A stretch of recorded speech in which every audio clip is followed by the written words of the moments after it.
안녕하세요. 책 읽는 보라입니다.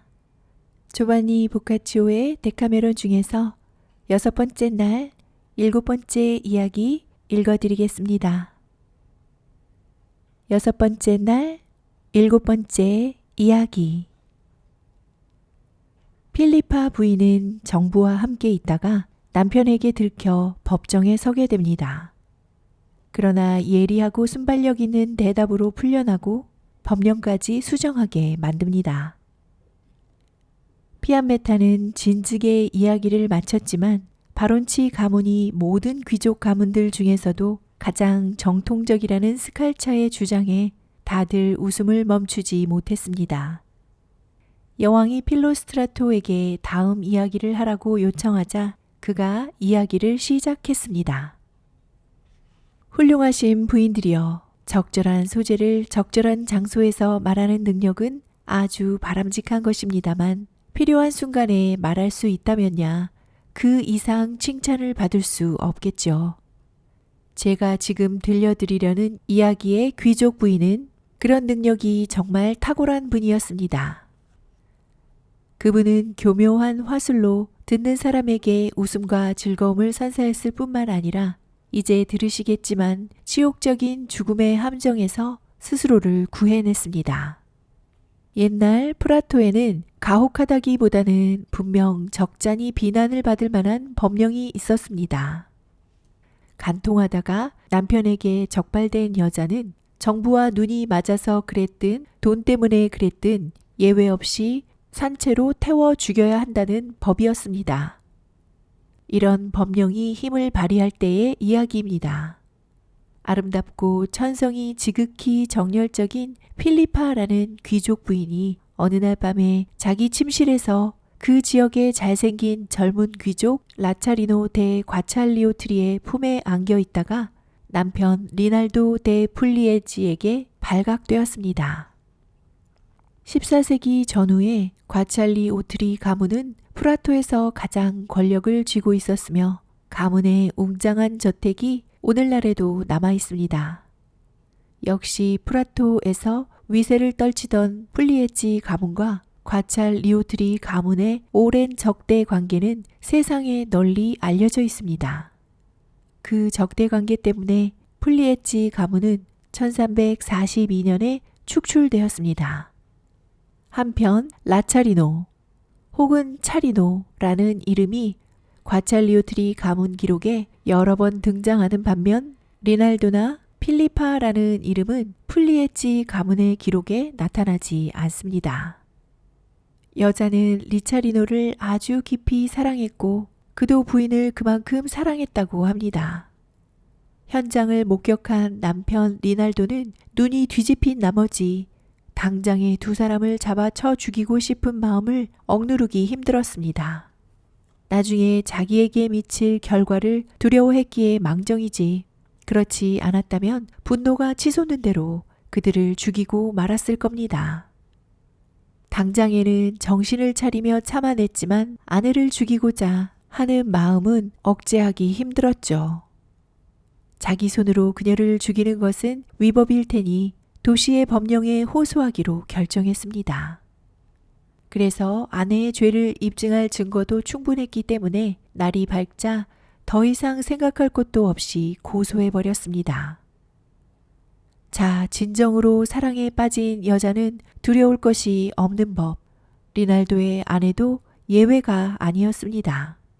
많은 친구와 친지들이 그러지 말라고 만류했음에도 부인은 결연한 태도로 소환에 응하여 진실을 주장하고 법정을 거부하며 비겁하게 도망치기보다는 의연히 죽음을 맞기로 결심했습니다.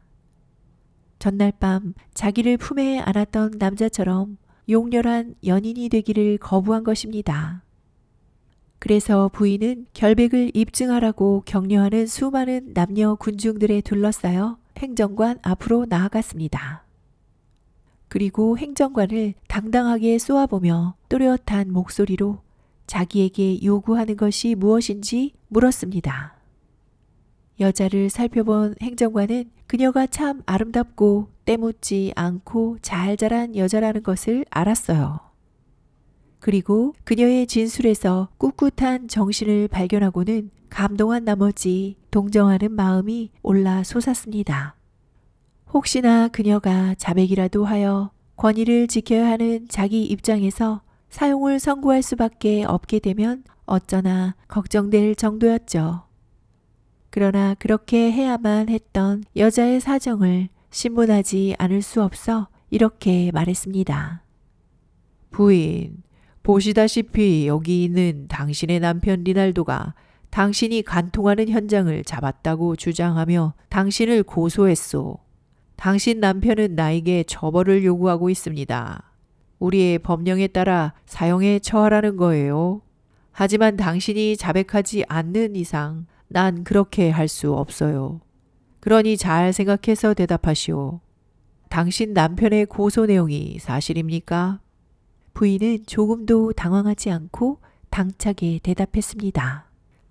행정관님, 리날도가 제 남편이고 어젯밤에 리차리노의 품에 안겨있는 절 발견한 것은 사실입니다.